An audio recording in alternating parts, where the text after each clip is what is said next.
नमस्कार. मी भाऊ तोरसेकर. तुम्ही बघत आहात प्रतिपक्ष. मित्रांनो, या विषयाचं शीर्षक बघितल्यानंतर अनेकांच्या भुवया थोड्या वर जातील. कारण मी ब्रेकिंग न्यूज, गौप्यस्फोट असल्या गोष्टी करत नाही. तरी आजच्या विषयाला मी ब्रेकिंग न्यूज असं शीर्षक दिलंय. अशी काय ब्रेकिंग न्यूज आहे? तर न्यूज वगैरे काय नाहीये. कवटी फोडणं ज्याला म्हणतात ना, तसा प्रकार आहे. नारळ फोडणं, कवटी फोडणं, तसा प्रकार आहे. एक मराठी वृत्तवाहिनीचं ब्रीदवाक्य आहे, उघडा डोळे बघा नीट. मला गेले 2-3 दिवस एक विषय असा डोक्यात घोळत होता. काही बातम्या, काही व्हिडिओ बघत होतो आणि मला असं वाटलं की सगळ्याच्या सगळ्या मराठी वृत्तवाहिन्या, त्यांचे संपादक, पत्रकार, या सगळ्यांच्या कवट्या फोडाव्यात आणि जरा शोधावं नीट. आणि काय शोधायचं? तर समोरचा जो घटना प्रसंग आहे, ज्याच्या इतक्या बातम्या कौतुकाने रंगवून रंगवून सांगितल्या जातात, त्या विषयाच्या काही स्मृती, आठवणी त्या मेंदूत शिल्लक आहेत की नाही, की सगळं डिलीट करून टाकले. आपल्या सोयीनुसार आपल्याला पाहिजे तेवढ्या आठवणी ठेवायच्या आणि बाकीच्या डिलीट करून टाकायच्या. अशी काय नवी तांत्रिक व्यवस्था मराठी पत्रकारांच्या मेंदूत करण्यात आली आहे का, असा मला प्रश्न पडला. आणि म्हणून वाटलं की ह्यांच्या कवट्या फोडाव्यात आणि त्यांच्या मेंदूतल्या ज्या स्मृती आहेत त्यामध्ये थोडा शोध घ्यावा, सर्च मारावा. त्याचं गुगल उपलब्ध असतं तर कवटी फोडायचा वगैरे विचार माझ्या डोक्यात आला नसता. कारण एका बाजूला बारामतीच्या खासदार सुप्रियाताई सुळे यांची कन्या, मला वाटते एकुलती एक कन्या आहे, रेवतीच्या लग्नाचे इतके व्हिडिओ सध्या युट्यूबवर फिरतायत आणि मग त्याच्यात हा आला का, तो आला का, वगैरे वगैरे वगैरे दाखवलं जात आहे. आणि त्याच वेळेला एक दुसरी बातमी तुरळक कुठे कुठे दिसते, ती म्हणजे भास्कर जाधव का भडकले, भास्कर जाधव अमुक, भास्कर जाधव तमुक. आणि या दोन बातम्या एकमेकावर धडकल्यानंतर माझ्या काही स्मरणशक्ती जाग्या झाल्या. कारण त्या रेवतीच्या लग्नामध्ये तिचे आजोबा म्हणजे सुप्रियाताईंचे वडील शरद पवार बसलेले दिसले आणि जो काय लग्नाचा राजेशाही थाट होता तो बघितल्यानंतर मला कळेना की हे तेच शरद पवार आहेत का, की जे 13.5 वर्षापूर्वी 2013च्या फेब्रुवारीमध्ये जे शरद पवार होते तेच हे शरद पवार आहेत का. त्या रेवतीच्या लग्नामध्ये मिरवत मिरवत काय ते अगदी लांब झगा वगैरे घातल्यासारखे उत्तर प्रदेशी थाटामध्ये आलेले रोहित पवार बघितल्यानंतर मला वाटलं हा तोच शरद पवारांचा परिवार आहे की काय. असं काय झालं होतं 13.5 वर्षापूर्वी फेब्रुवारी 2013 मध्ये, की भास्कर जाधव यांची झोप आज रेवतीचा लग्नाचा थाट बघून झोप उडालेली आहे. आठवतंय काही मी सांगतोय ते? म्हणून म्हटलं कवटी फोडा आणि शोधा नीट, उघडा कवटी. कारण कवटीमध्ये माणसाच्या अत्यंत सुरक्षित अशा जागी तो डेटा सेंटर असतो आजच्या भाषेमध्ये, ज्याला मेंदू म्हणतात. त्या मेंदूमध्ये आयुष्यभराच्या आठवणी साठवून ठेवलेल्या असतात, म्हणून त्याला डेटा सेंटर असं आजच्या भाषेत म्हणावं लागेल.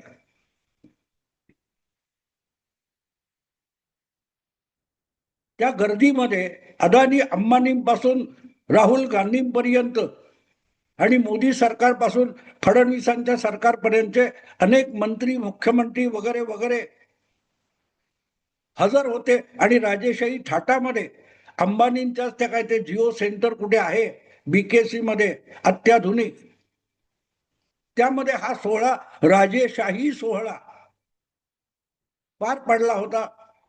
आणि त्यामध्ये एखाद्या राजे सरदाराच्या थाटामध्ये रोहित पवार तिथे येताना दिसले. मला क्षणभर वाटलं की अच्छा अच्छा अच्छा, रेवतीच्या लग्नात पोट फुटेपर्यंत मटण खायचं,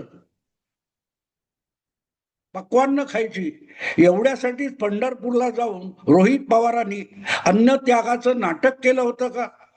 की पोटात जास्तीत जास्त जागा राहावी हे रेवतीच्या लग्नामध्ये यथेच्छ ताव मारता आला पाहिजे. मग तो ताव मारायसाठी जागा पाहिजे तर पंढरपूरला जा आणि अन्नत्यागाचं नाटक कर म्हणून रोहित पवार बसले होते का? कशाला बसले होते? रोहित पवार पंढरपूरला उपोषणासाठी कशाला बसले होते? विसरून गेले इतक्यात. गरीब शेतकरी आत्महत्या करतो आहे, गरीब शेतकऱ्याची कर्जमाफी झाली पाहिजे वगैरे वगैरे. अन्यथा कोणी केला होता? रोहित पवारांनी. आणि मग 4 दिवसातच तो गुंडाळला. रोहित पवार म्हणजे शरद पवारांचा लाडका नातू गरीब शेतकऱ्यांसाठी उपोषण आणि अन्नत्याग करायला बसला असेल तर महाराष्ट्रातल्या शेतकऱ्याची अत्यंत दारुण परिस्थिती आहे. आणि आता तर काल परवापर्यंत महाराष्ट्रात दुष्काळ येऊ घातलाय अशा बातम्या होत्या. आणि त्या पार्श्वभूमीवर मी हे सगळे व्हिडिओ बघत होतो आणि मग त्यात अचानक मध्ये भास्कर जाधव आणि नार्वेकर यांचं काहीतरी भांडण वगैरे दिसलं आणि भास्कर जाधव आले.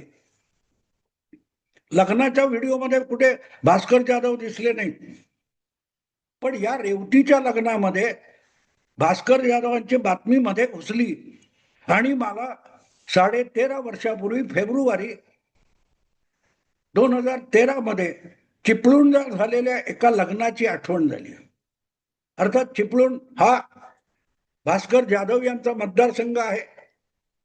आणि त्यावेळेला 13.5 वर्षापूर्वी भास्कर जाधव हे काँग्रेस राष्ट्रवादीचं जे संयुक्त सरकार होतं त्यामध्ये नगर विकास खात्याचे राज्यमंत्री होते.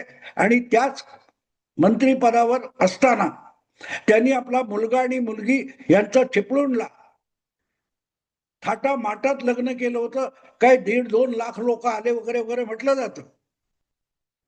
पण त्या लग्नाचा सोहळा अजरामर होण्यासाठी भास्कर जाधवांनी चिपळूणच्या पठारावर, मला वाटते परशुराम लोटे परशुराम वगैरे म्हणतात, तिथे कुठेतरी इतका भव्य सिनेमासारखा सेट लावला होता. आता ते म्हणतात ना, धुरंधर सिनेमाचं शूटिंग करण्यासाठी बँकॉकमध्ये लियारीचा एक शहराचा अख्खा सेट लावला गेला होता.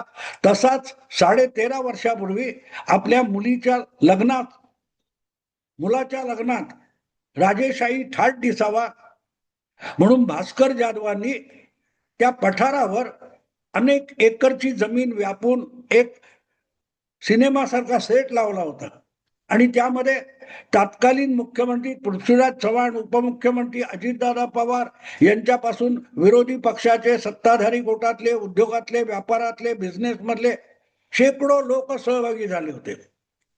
आणि अर्थातच तेव्हाचे भास्कर जाधवांचे निष्ठावान पक्षाध्यक्ष किंवा पक्षप्रमुख, कारण आज त्यांचे पक्षप्रमुख आणि निष्ठावान अध्यक्ष उद्धव ठाकरे. मी सांगतोय त्या घटनेच्या वेळेला भास्कर जाधवांचे निष्ठावान पक्षप्रमुख शरद पवार होते. आणि आपल्या एका राज्यमंत्र्याने ज्या प्रकारच्या पैशाची उधळपट्टी केली आहे त्यामुळे शरद पवार फार व्यथित झाले होते.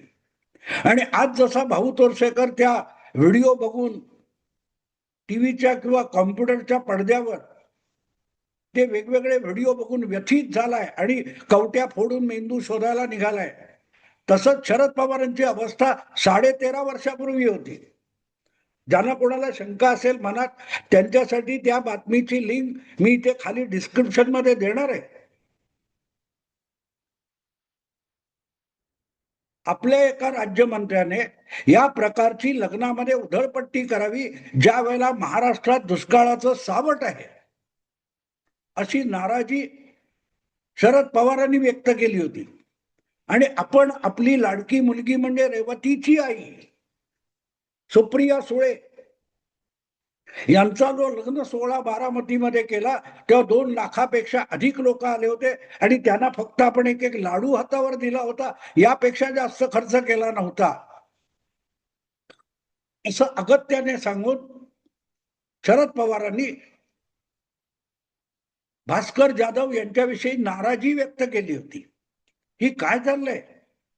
आणि त्या नाराजीमुळे अखेरीस भास्कर जाधवांना जाहीररित्या माफी मागावी लागली होती, आपल्याकडून चूक झाली. दूरदर्शनच्या पडद्यावर, टीव्हीच्या पडद्यावर चिपळूणच्या लग्नाची दृश्य बघून आणि ती उधळपट्टी बघून आपल्याला रात्री झोप लागली नाही, असं शरद पवारांनी जाहीररित्या म्हटलं होतं. आणि जाहीररित्या म्हटलंय म्हणूनच हा विषय येतो. कारण 13.5 वर्षापूर्वी जे शरद पवार अशी उधळपट्टी लग्नाची बघून व्यथित झाले होते आणि त्यांचा निधरा नाश झाला होता, ते शरद पवार काल परवा रेवतीचं लग्न बघून, त्यातला राजेशाही थाट बघून विचलित झाले किंवा त्यांची झोप उडाली वगैरे अशी कुठेही बातमी आलेली नाही. पण फेब्रुवारी 2013 मध्ये अशी बातमी आली होती आणि एका ठिकाणीने सगळ्या मीडियात होती, ज्यामुळे भास्कर जाधव यांना पश्चाताप होऊन त्यांनी त्या लग्न सोहळ्याबद्दल जाहीरपणे माफी मागितली होती. आज ते भास्कर जाधव त्यांना काय वाटत असेल, त्यांना काय वाटत असेल? आणि काल परवा आठवड्याभरापूर्वी पंढरपुरामध्ये शेतकऱ्यांच्या दुरावस्थेसाठी अन्न त्याग करून बसलेले रोहित दादा हे या लग्न सोहळ्यामध्ये इतक्या थाटामाटात सजून आले होते की झालं नवरी पण फिकी पडावी एवढे रोहित दादा नटलेले सजलेले होते. आणि सुप्रियाताईंबद्दल बोलायला नको, त्या वधूच्या माता होत्या, त्यांनी सजलंच पाहिजे. प्रश्न असा आहे की हे लोकासंगे ब्रह्मज्ञान नावाचे जे चाणक्य आहेत बारामतीत बसलेले, ते भास्कर जाधवांना 13.5 वर्षापूर्वी शहाणपण शिकवत होते. आज आपल्या मुलीला किंवा होणाऱ्या नात जावयाला हे शहाणपण शिकवू शकले नाहीत. साधी गोष्ट आहे हो. बीकेसी मध्ये जो राजेशाही थाट अशा लग्नांसाठी कायमस्वरूपी अंबानींनी उभा करून ठेवलाय, तिथे प्रत्येक जण हजेरी लावत होता. अगदी शरद पवार सुद्धा एका ठिकाणी बसलेले दिसतात. आणि मग कोण कोण आले, काय काय आले, कसे कसे आले, कोणाच्या हातात हात होते, कोणाच्या पायात पाय होते, याची वर्णनं सगळा मीडिया करतोय.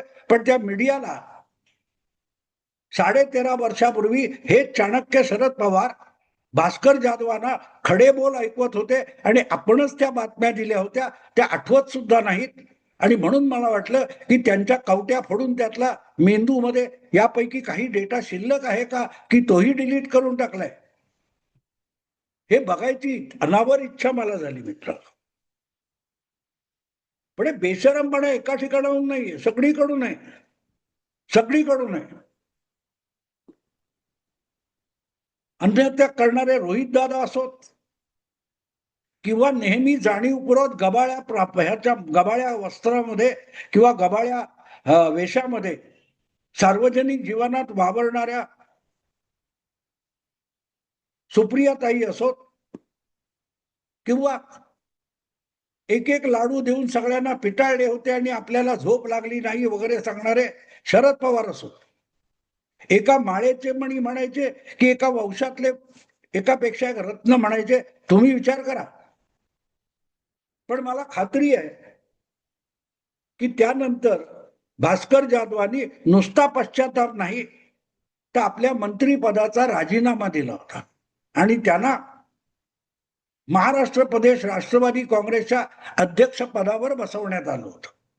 थोडक्यात त्यांचा राजीनामा घेण्यात आला होता. आणि मला आठवतं की एक मंत्री असं करत असेल